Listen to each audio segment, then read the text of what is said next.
Maintenant que vous connaissez les bases avec les problèmes de compatibilité entre les différents groupes sanguins et comment on détermine les groupes sanguins, euh, il y a un autre concept qu'on voit souvent dans les cours de biologie, puis parfois en soins aussi, dans certains de vos cours, ils vont probablement vous en reparler. Il y a ce qu'on appelle la maladie hémolytique du nouveau-né. Alors ça, il faut être très familier avec le concept. Je vais tenter de vous expliquer le plus clairement possible. C'est pas très compliqué, mais des fois, ça vous mélange un petit peu. Donc, première des choses, c'est évidemment une maladie, on vous dit hémolytique, donc déjà ça vous pisse, hein? C'est une destruction des globules rouges du sang, donc des globules rouges du nouveau-né. Donc c'est un risque de fausse couche en fait, suite à un problème de compatibilité sanguine. Alors j'explique ça avec un peu plus de détails. Première des choses, ça prend au départ une maman, une femme qui va être enceinte évidemment, et qui est de groupe négatif. Et ça affecte seulement le RH en passant. Donc, des fois, vous me posez la question, pourquoi on n'a pas ce genre de maladie avec les anti-A, les anti-B, bon, tout ça. En fait, c'est tout simple, c'est que les anticorps qui reconnaissent l'antigène A ou B ne passent pas la barrière placentaire, mais la composition ou la forme de l'anticorps qui reconnaît le RH est beaucoup plus petit, donc peut passer la barrière hématoplacentaire. Donc, autrement dit, que maman qui est enceinte, ces anticorps-là pourront passer la barrière du placenta et affecter les globules rouges de bébé. Et si c'est le cas, ben, on pourrait avoir une fausse couche. Parfois, donc je vous expliquerai les autres cas de figure, mais généralement, c'est un peu ça le problème. Donc, comment ça fonctionne? Bien, la première chose qui est extrêmement importante de retenir, c'est que ça prend une maman qui a un groupe sanguin négatif. Elle peut être O-, A-, B-, AB-, peu importe, mais elle n'a pas le facteur RH.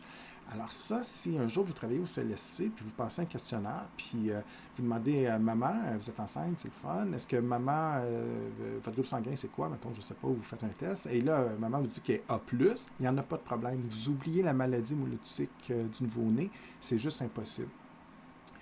Donc, tous les mamans de groupe positif, il n'y en aura pas de problème. Si la mère est de groupe négatif, là, il y a peut-être un risque. Ça va dépendre. Donc, première des choses, maman est négative. Deuxième des choses, ça prend un enfant qui est de groupe positif. Puis là, on vous dit que c'est le premier fœtus. Donc, le premier enfant doit être positif.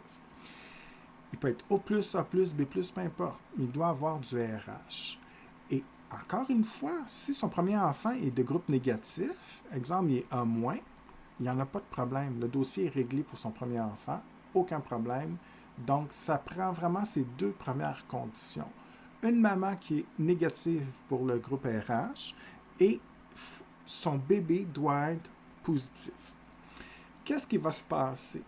Donc, maman va accoucher son premier enfant et il n'a pas de problème, le premier enfant. C'est toujours le deuxième ou, puis là, on vous dit tout le temps dans le livre le deuxième, puis vous pensez qu'au troisième, il n'y a pas de danger. Si maman, j'exagère, mais elle a 8 enfants, bien, tous les enfants subséquents peuvent avoir un problème.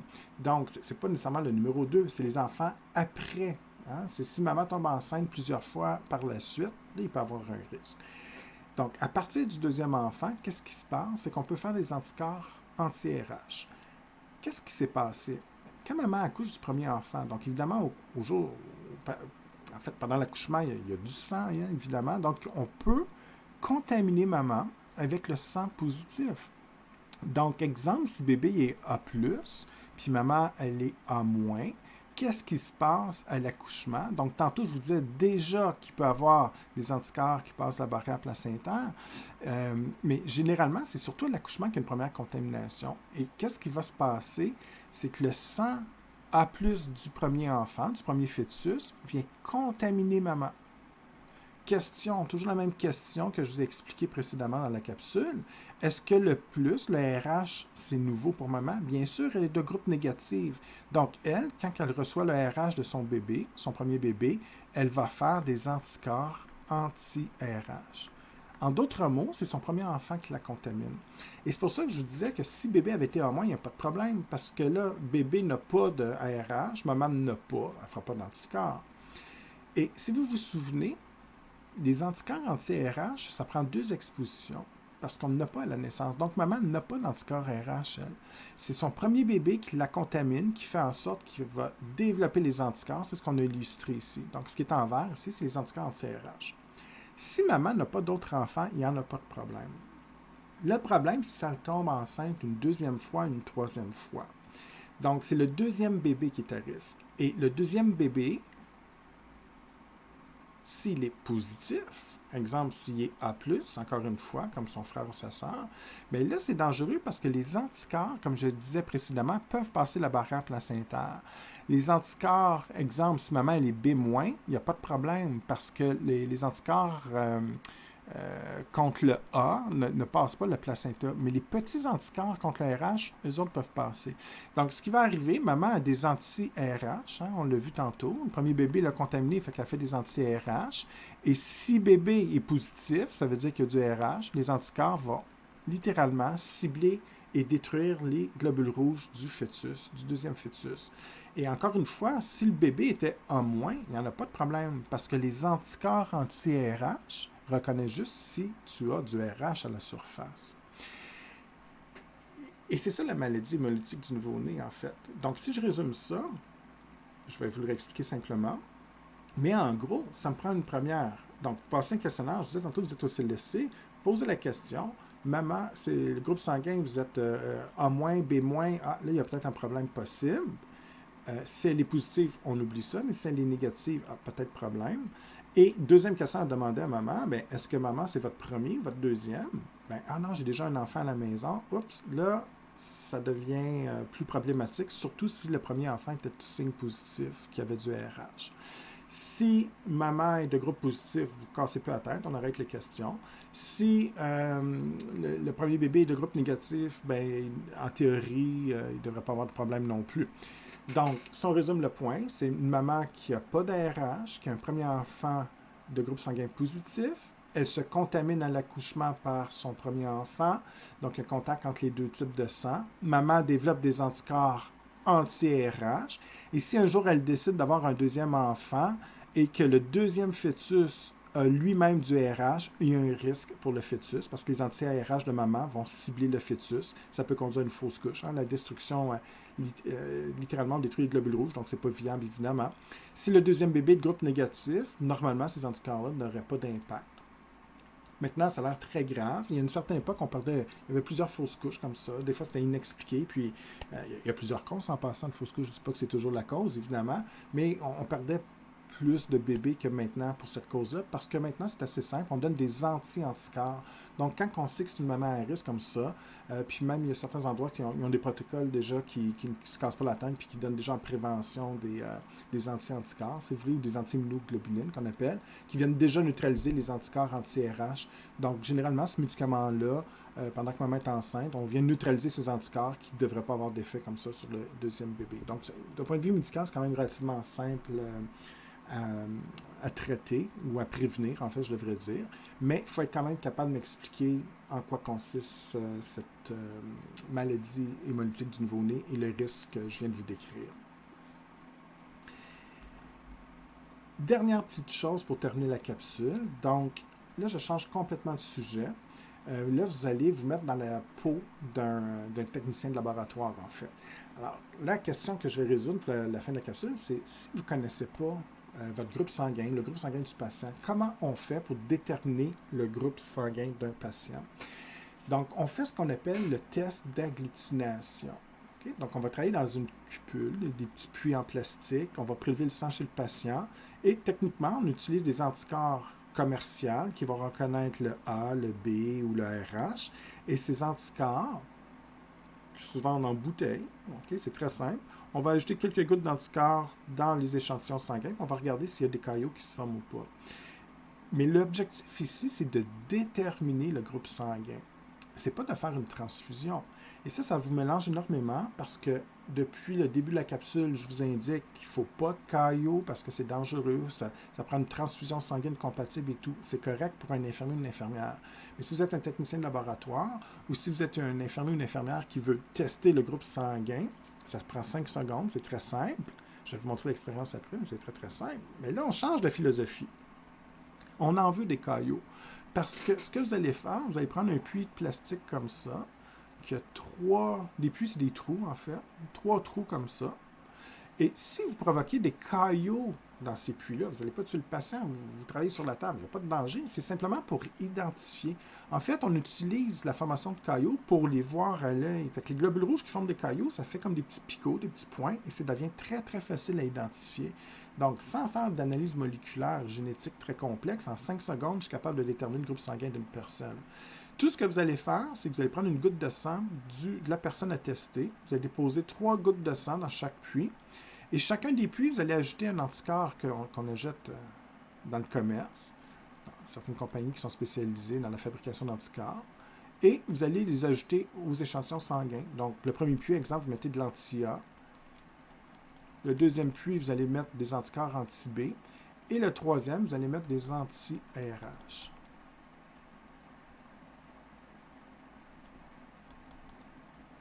OK? Et là, regardez, vous allez regarder s'il y a une réaction ou non. Donc, s'il y a une réaction d'agglutination, donc en d'autres mots, s'il y a formation de caillots, ça veut dire qu'il y a une réaction entre l'anticorps et la protéine, et ça indique que la protéine, elle est existante. Alors, il faut se souvenir qu'exemple, un anticorps, c'est très, très spécifique. Si j'ai une protéine A ici, et vous testez les 3 anticorps, OK, maintenant, la personne est de groupe A. Ça veut dire que son sang, c'est les globules rouges, ont une protéine, un antigène A à la surface. Vous testez les 3 fois les groupes sanguins avec 3 anticorps différents. Donc, je vais avoir un anticorps anti-A. Je vais avoir un anticorps anti-B dans le deuxième puits. Et je vais avoir un anticorps anti-RH dans le dernier puits. J'utilise évidemment 3 gouttes de sang, donc j'ai 3 échantillons sanguins que je vais tester avec chacun des anticorps. Dans ce cas-ci, je vais être plus clair, je vais dire que maman, ouais, je dis maman, ça peut être papa, maman, n'importe qui, j'étais encore dans l'ancien exemple, pardonnez-moi. Donc, disons qu'ici, la personne à tester est de groupe A-. Donc, il n'y a pas d'ARH, il y a juste du A. Comme l'anticorps est très spécifique, je vous pose la question suivante. Est-ce que quand je mets en contact dans mon puits, le deuxième puits ici, exemple, l'anticorps anti-B, est-ce qu'il va avoir une réaction? Bien sûr que non, parce que l'anti-B reconnaît la protéine B et comme j'en ai pas, ben, il va passer tout droit. L'anticorps ne peut pas se coller. Il n'y a pas d'ARH, l'anti-RH ne réagit pas. Donc, dans mes puits ici, le puits B, je ne verrai rien. Les globules rouges sont là, mais je veux dire, c'est microscopique, je ne vais pas les voir, donc il ne se passe rien. L'anti-RH, il ne se passe rien. Mais ici, l'anticorps anti-A va aller réagir avec la protéine de surface. Parce que l'anti-A, c'est un anticorps qui reconnaît spécifiquement le A ici. Donc, ce que ça va faire, là, j'ai dessiné un seul globule rouge, mais il y en a des millions dans la goutte de sang. Donc, ça va favoriser une agglutination de tous les globules rouges autour. Donc, l'ensemble des globules rouges vont être collés avec la multitude d'anti-A, parce qu'évidemment, je ne mets pas un seul anticorps, c'est des milliards d'anticorps, et ça va former des amas, des caillots. Et ça, les caillots, on n'en veut pas dans les artères ou les veines, mais dans mon puits, ça ne me dérange pas, ça va faire des petits points comme ça, des petits amas d'érythrocytes. Pour chaque point, c'est des centaines, des milliers, des millions de globules rouges qui sont collés ensemble.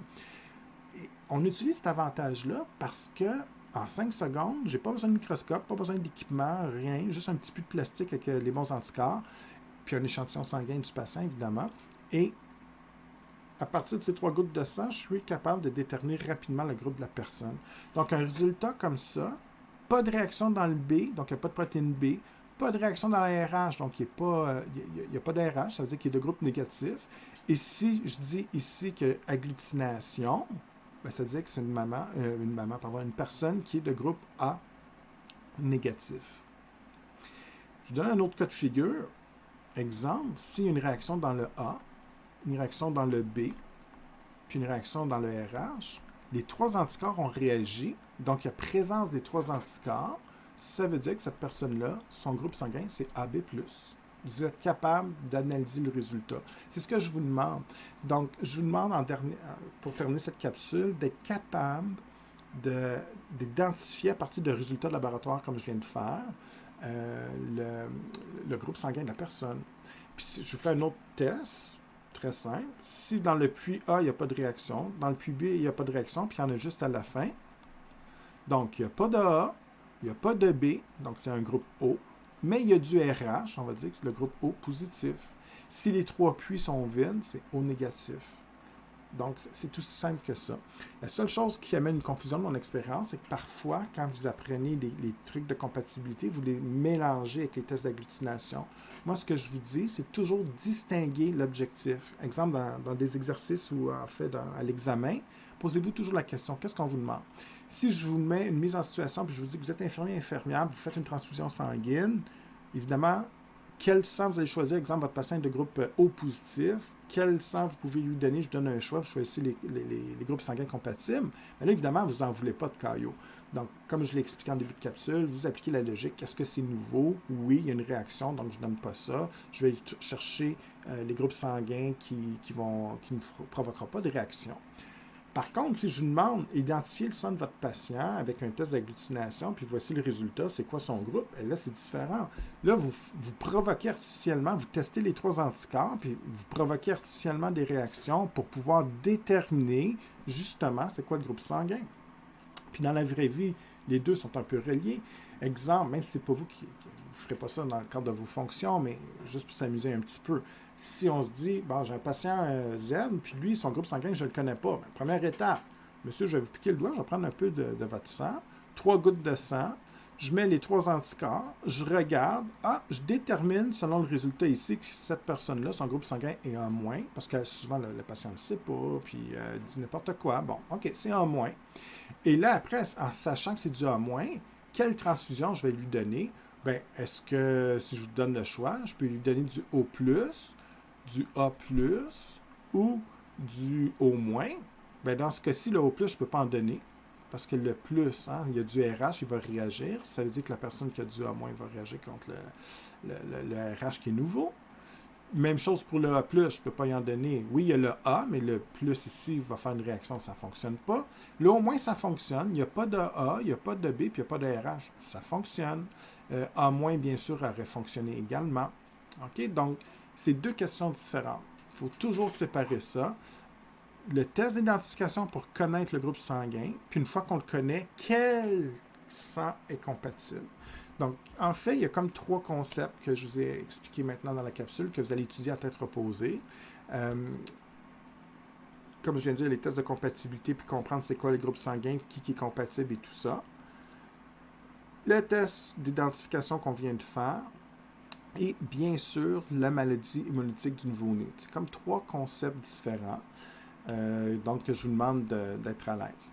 Pour la suite, ben, très rapidement, en fait, j'ai tout expliqué. Le test d'agglutination pour identifier, ben, on vous explique un petit peu en dessin comment ça fonctionne. C'est ce que j'ai fait tantôt. Mais je vais vous montrer surtout l'image ici à droite. Ça, c'est ce qu'on voit de façon réelle.